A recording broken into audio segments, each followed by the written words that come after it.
میرے ساتھ آج کے پروگرام کے اندر گفتگو کرنے کے لیے کرنل ریٹائرڈ مبشر جاوید صاحب ہیں، سابق میئر لاہور کے. سر بہت شکریہ پروگرام کے اندر جوائن کرنے کے لیے. کیسر شریف صاحب سیکرٹری اطلاعات ہیں جماعت اسلامی کے. سر بہت شکریہ آپ کا پروگرام کے اندر جوائن کرنے کے لیے. ندیم اصغر قاہرہ صاحب پاکستان پیپلز پارٹی سے ہمیں ٹیلی فون لائن پہ جوائن کیا. سر آپ کا بہت شکریہ جوائن کرنے کے لیے. مہندر پال سنگھ صاحب پاکستان تحریک انصاف سے کچھ ہی دیر میں مجھے جوائن کریں گے.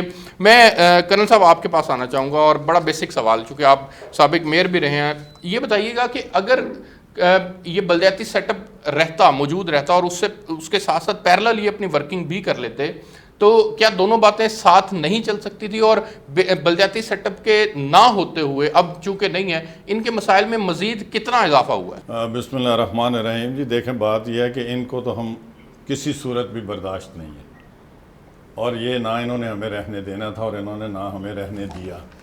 1 سال ہم نے ان کے ساتھ کام کیا جی، اور آج بھی وہاں پر 1 ارب اور 20 کروڑ کی جو سکیمز ہیں وہ سیکریٹری بلدیات کو ہم نے بھیجی تھی، جو انہوں نے اپروو نہیں کی تھی.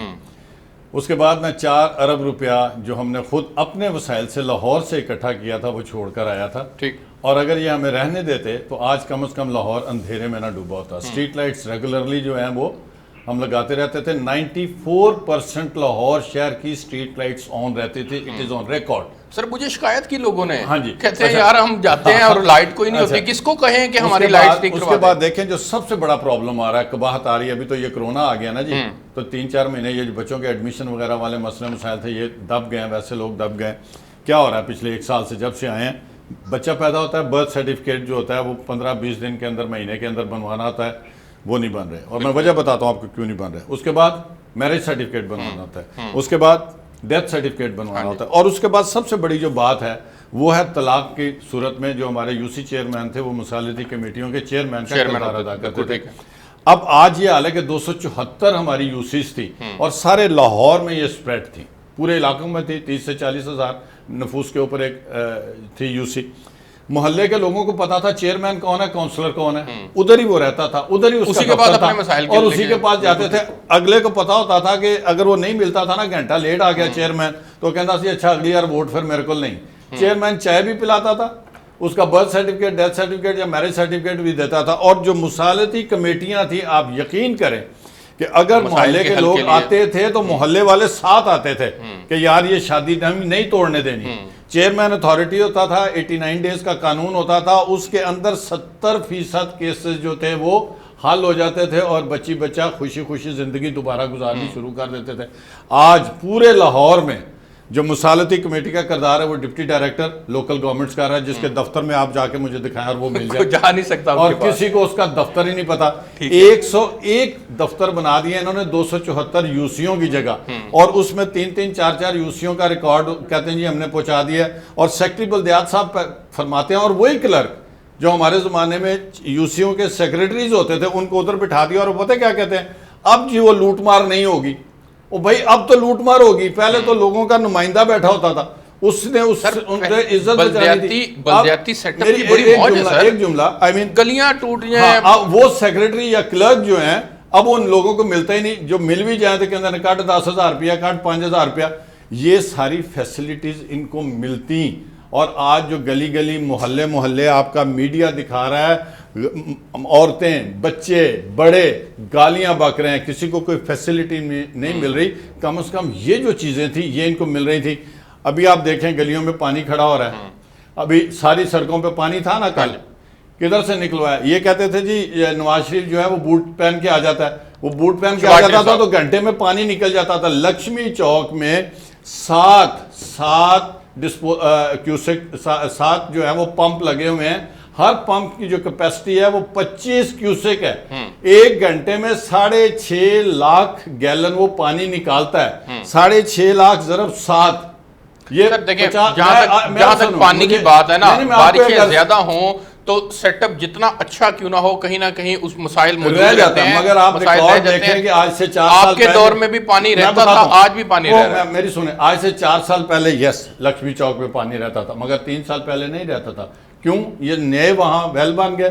نئے پمپنگ سٹیشن بن گئے اور وہ جو ساری پرابلم تھی وہ ختم ہو گئی. ٹھیک, مجھے آگے بڑھنے دیں. میں کیسر شریف صاحب, آپ سر یہ جو ان کا پنجاب لوکل گورنمنٹ 2019 یہ ایکٹ لائے اور یہ چیزوں کو کرنے جا رہے ہیں, آپ اس سے جماعت اسلامی کے آفیشیل ہونے کے ناطے کیا موقف رکھتے ہیں؟ یہ کب تک اس سیٹ اپ کو ایکٹیو ہو جانا چاہیے؟ جیسا کہ اب کرونا کے حالات تھے لیکن اب الحمدللہ ہم اس سے باہر نکلنا شروع ہو گئے. عوام کے بیسک مسائل کا حل لوکل گورنمنٹ کے پاس ہے. خان صاحب اس کو تسلیم کیا کرتے تھے, عمل نہیں کر پا رہے, کیا مجبوریاں دیکھتے ہیں آپ ان کی؟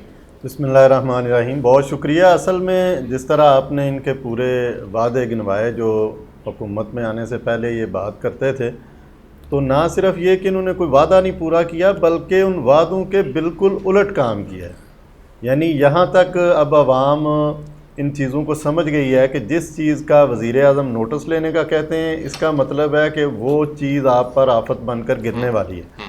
وہ آٹے کی بات کریں, وہ شوگر مافیا کے حوالے سے بات کریں, یا وہ ڈرگ مافیا کی بات کریں, لینڈ مافیا کی بات کریں, تو میں یہ سمجھتا ہوں کہ خان صاحب سے کسی قسم کی توقع رکھنا اور یہ امید ظاہر کرنا کہ اب وہ بلدیاتی انتخابات کا کوئی وعدہ پورا کرنے جا رہے ہیں, سر تو وہ یہ تو میں ہمیشہ سمجھتا کہتے ہوں. تھے, برطانیہ کی مثال دیا کرتے تھے, نیچے تک لوکل گورنمنٹ سیٹ اپ کو مضبوط کرنے کی بات کرتے تھے. اس سے عام آدمی جتنا نیچے وہ پاور شیئرنگ کریں گے اتنا فائدہ عوام کو پہنچے گا. یہ خان صاحب کی ساری تقریریں اٹھا کے دیکھیں ارسلان صاحب, یہ کے پی میں جو گورنمنٹ لوکل باڈیز کا سارا سلسلہ ہوا, یہ سارا کریڈٹ جاتا ہے جماعت اسلامی کو. وہاں کے جو وزیر تھے ان کو, یہ خود خان صاحب نے ان کو بڑی دفعہ اس حوالے سے اپریشیٹ کیا, اور جماعت اسلامی کی پوری ٹیم نے اس پر ورکنگ کی, اور ورکنگ کرنے کے بعد اس آئیڈیا کو قابل عمل بنایا.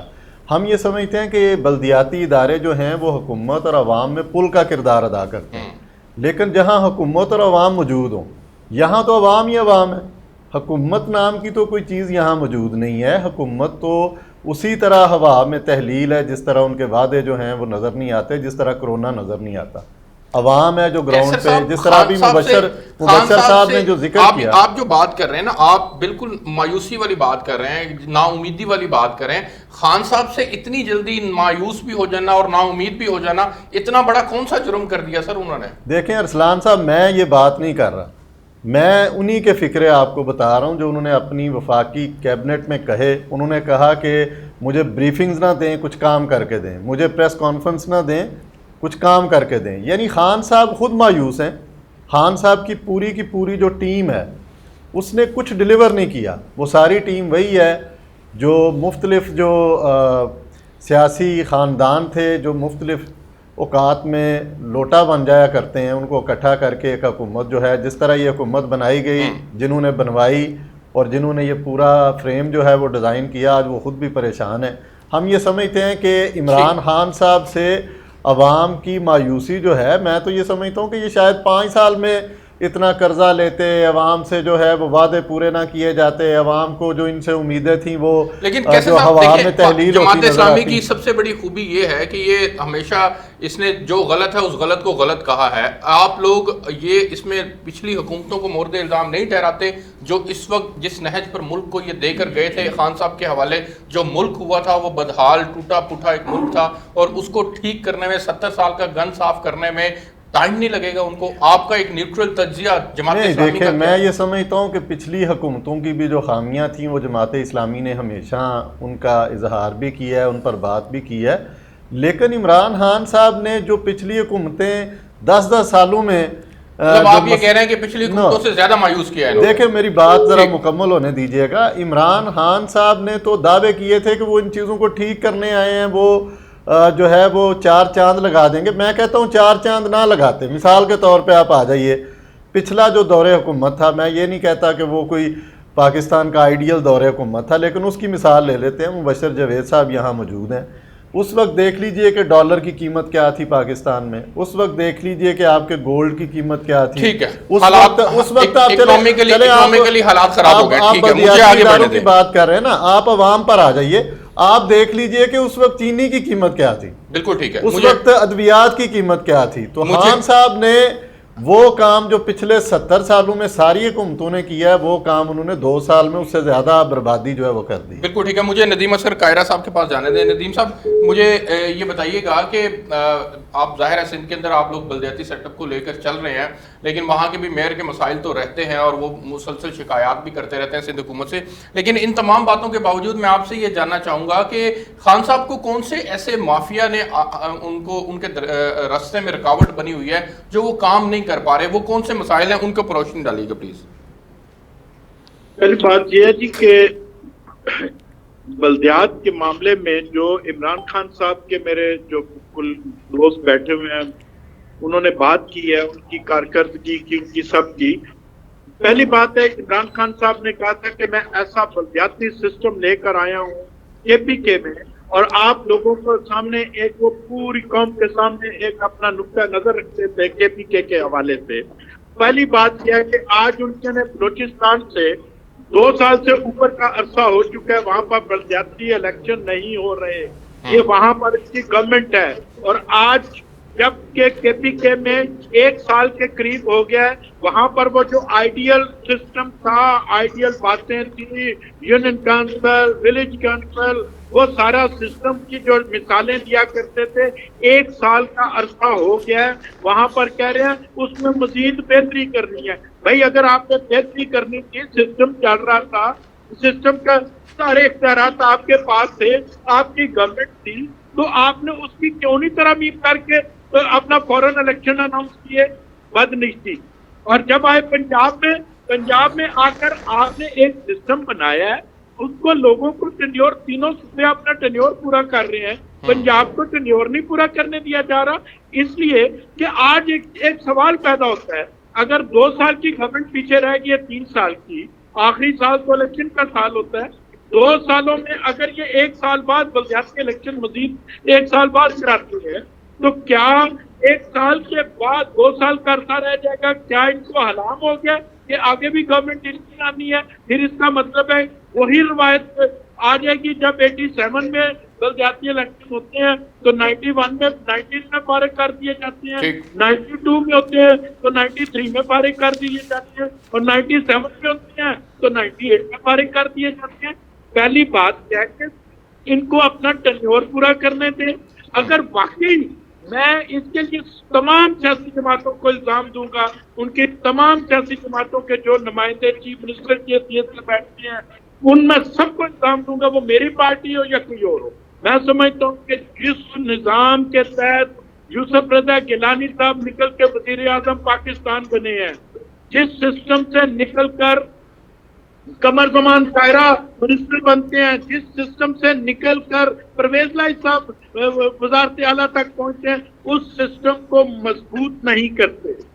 اگر میرا 100 اختلاف ہوں گے پرویز مشرف کے ساتھ, 1000 اختلاف ہے میرے اس کے ساتھ, لیکن اس نے اس سسٹم کو پٹی پر چڑھایا اور اس نے اس کو بہتر کرنے کی کوشش کی. اور اس میں سے, اس سسٹم میں سے جن لوگوں نے بلدیات کی سیاست کی ہے, آج آپ دیکھ لیں وہ ملک کی کراچی میں آپ اپنے میئر کے تو ہاتھ مضبوط کریں نا. پہلی بات یہ ہے, میری بات سنیں, جو اختیارات میئر کے ہیں وہ اختیارات میئر کے پاس ہیں. وہ بیچارے فنڈ کے لیے سارا دن روتے رہتے ہیں سر, نالے صاف کرنے کے لیے پیسے مانگتے ہیں, آپ دیتے نہیں ہیں, کراچی صاف نہیں ہو پا رہا. یہ تو میرے ساتھ تو پھر اس طرح دیکھیں, یہ مسئلے مسائل تو میرے ساتھ پرویز لائی صاحب کے دور میں جیتا تو میرے ساتھ یہ مسئلہ رہا. میں میاں شہباز شریف صاحب کے دور میں 2 دفعہ تھا. 2005 کی جب گورنمنٹ ان کی 8 میں بنے تو میں اس وقت میئر تھا. پھر جب میں اس دفعہ پورے پنجاب میں اکیلا چیئرمین تھا. یہ مسائل میرے ساتھ رہے ہیں. بالکل ٹھیک ہے. اچھا مجھے ندیم صاحب آپ میرے ساتھ لائن پہ رہیے گا, مجھے بریک پہ جانا ہے. میں کو نا فیصلہ کریں, ہم یہ دیکھیں کہ کیا پاکستان میں اس نظام کے لیے مخلص جو عمران خان صاحب دعوے کرتے تھے, کیا اس کے اوپر وہ پورا. ٹھیک ہے, میں کمنٹ لینا چاہوں گا مبشر جاوید صاحب کا کہ جو نیا بلدیاتی سیٹ اپ آ رہا ہے, اس سیٹ اپ سے آپ کتنے مطمئن ہیں؟ یہ جتنی شکیں ہیں, یہ شکیں کتنی عام آدمی نیچے تک جو ہے وہ پاور ٹرانسفر ہو رہی ہے, نہیں ہو رہی؟ ایک بریک لیتے ہیں, میرے ساتھ رہیے.